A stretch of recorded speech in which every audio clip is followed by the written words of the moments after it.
Good morning. Today, I want to tell you the stories about Little Red Riding Hood. Once upon a time, in a cottage on the edge of the dark forest, there lived a woodcutter, his wife, and their little girl.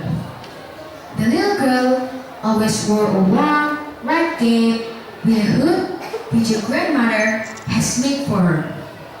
So, people called her Little Red Riding Hood.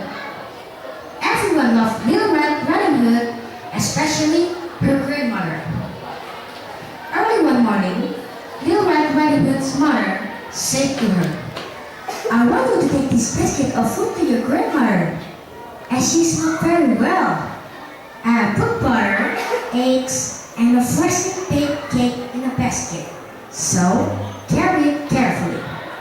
Go straight there and always keep to the path, and promise me you won't talk to any strangers on the way." Little Red Riding Hood promised. Then she put on her cape and set off for the grandmother's house on the other side of the forest. Little Red Riding Hood had not gone very far when she saw some flowers growing a little way from the path. She knew her grandmother loved flowers, so she left the path and went to pick some. Just then, a wolf came by.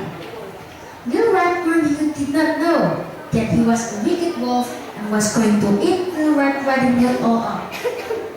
But first, he decided to talk to her for a little while. "Good morning, Little Red Riding Hood," he said in a silky voice. "Where are you going so early?"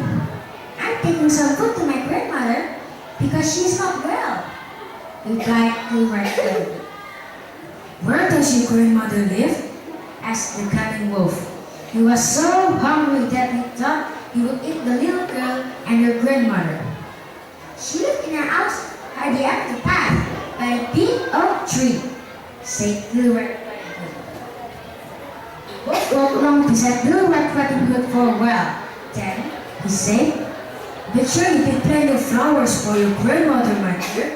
I must be on my way." And with that, he disappeared into the forest. Little Red Riding Hood continued to pick flowers. Each time she picked one, she saw an even prettier one, just a little farther away, and she went deeper and deeper into the forest. Meanwhile, the wolf had gone straight to grandmother's house and knocked on the door.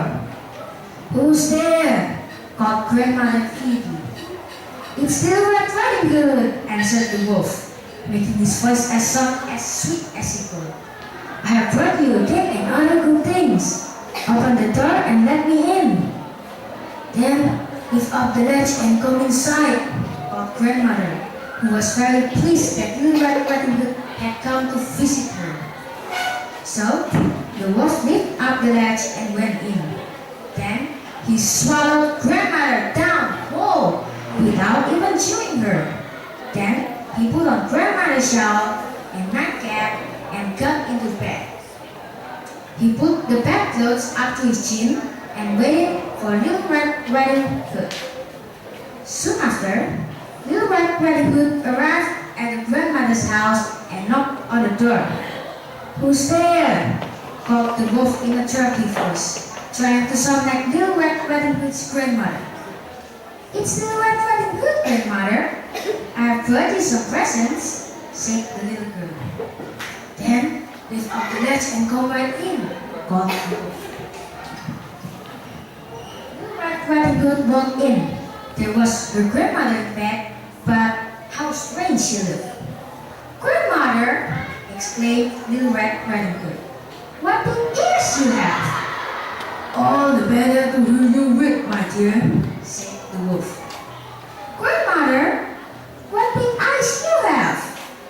"All the better to see you with, my dear." "And grandmother, what big teeth you have!" "All the better to eat you with," growled the wolf, and he sprang out of bed to swallow her up. But Little Red Riding Hood just managed to dodge out of his reach. "Help! Help!"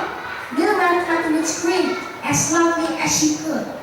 Fortunately, her father was nearby chopping wood. He heard the call and rushed to the rescue. He burst into the house and saw the wolf. Then he cut off the wolf's head with his axe. Out came grandmother, looking a little bit shaky, but otherwise unhurt. Little Red Riding Hood hugged and kissed her with joy at seeing her alive again. Then she hugged and kissed her father. Grandmother was soon quite well again.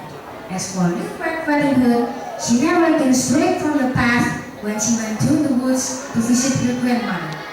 And she was always particularly careful not to talk to any strangers. That's the end of the story. Thank you for your attention. Thank you.